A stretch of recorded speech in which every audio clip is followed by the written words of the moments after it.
Hello everyone, welcome back to our channel. Are you confused about how to delete a specific picture from a carousel on Instagram? Well, if you are, then this video is for you, my friend. Without any further ado, we're getting right into our video. The first thing we're going to do is open our Instagram app. Here, after opening our Instagram app, we'll be tapping on the profile icon that is located on the right hand side corner below.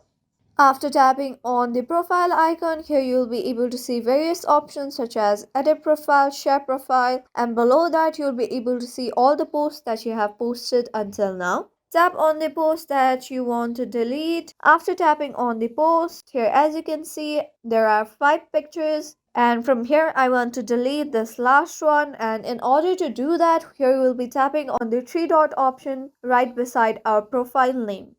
After tapping on the 3 dots, we'll be able to see various options. Here we'll be tapping on the option edit. After tapping on edit, here as you can see, now you can edit the pictures. Here you'll have to scroll to the picture that you prefer to delete. And here on the pictures left side corner on the top, you'll be able to see a trash icon. Tap on it. Here it is said that delete media, you'll be able to restore this media from settings. Here tap on delete. And as you can see, now there are only 4 pictures and the last picture has been deleted. After that, tap on the right option on the top right corner and the edit has been saved. That was an easy step-by-step tutorial on how to delete a specific picture from Carousel on Instagram. Thank you for staying to the very end of this video. I hope this video was helpful for you. If this video was helpful for you, don't forget to leave us a like and subscribe. Have a good day.